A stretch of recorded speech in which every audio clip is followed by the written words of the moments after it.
A'udzubillahi minasyaitonirrajim. Bismillahirrahmanirrahim. Asyhadu an la ilaha illallah wa asyhadu anna Muhammad Rasulullah.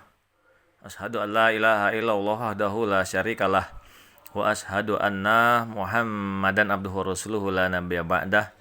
Allahumma shalli wa sallim ala sayyidina wa maulana Muhammadin wa ala alihi wa sahbihi wa barik wa sallim ajma'in, amma ba'd. Baik, kita lanjutkan pembacaan kitab Sahih Imam Muslim, surah Ar-Rahman. Ini penting ya. Ini kitab halaman 1308.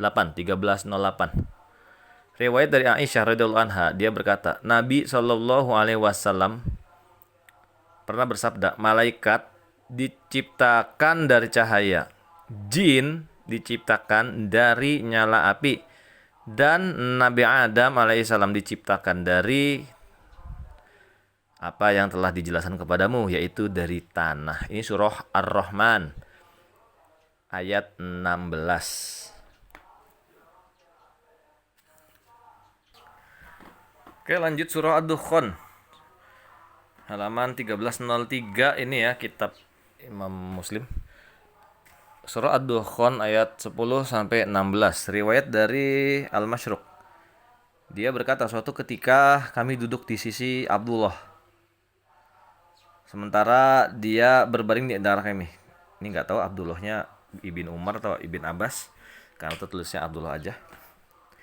Lalu kami didatangin oleh seorang laki-laki. Kemudian laki-laki itu bilang, "Hei, bapaknya Abdurrahman, ada seorang pendongeng di pintu-pintu gerbang Kindah mengatakan bahwa ayat Ad-Dukhan adalah kabut yang turun, lalu menyesakkan pernapasan orang kafir dan membuat orang-orang mukmin menjadi pilek atau selesma." Kemudian Abdullah marah. Saudara-saudara, ittaqullaha. Saudara-saudara, takutlah kepada Allah, bertakwalah kepada Allah.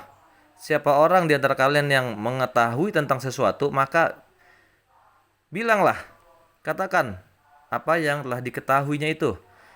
Tetapi siapa orang yang enggak tahu, maka ucapin, Allah yang lebih tahu.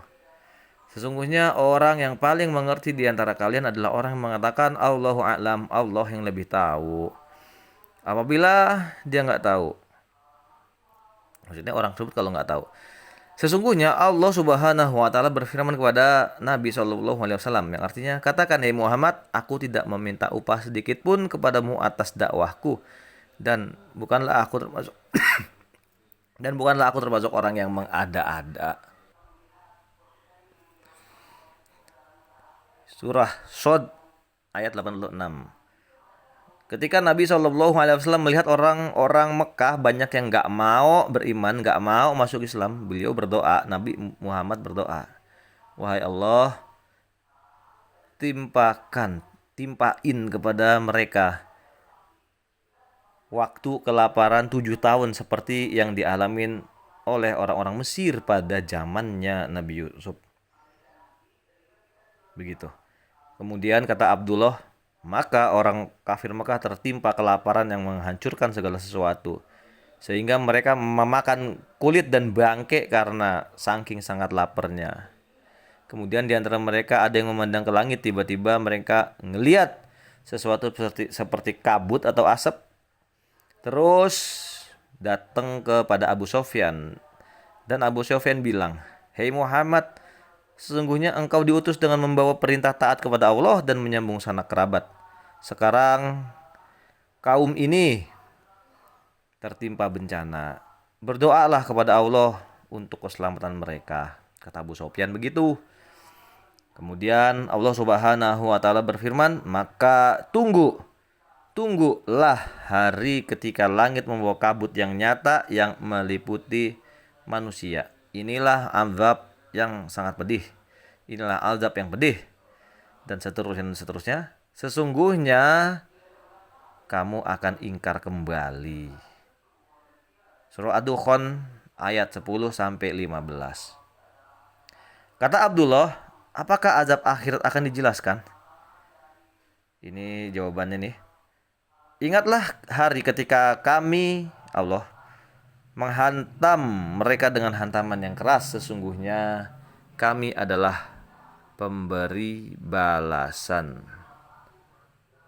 Hantaman yang keras adalah perang Badar. Telah lewat ayat tentang kabut membawa petaka. Hantaman yang keras yaitu perang Badar, kemudian dan ayat tentang kemenangan bangsa Rum atas Persia.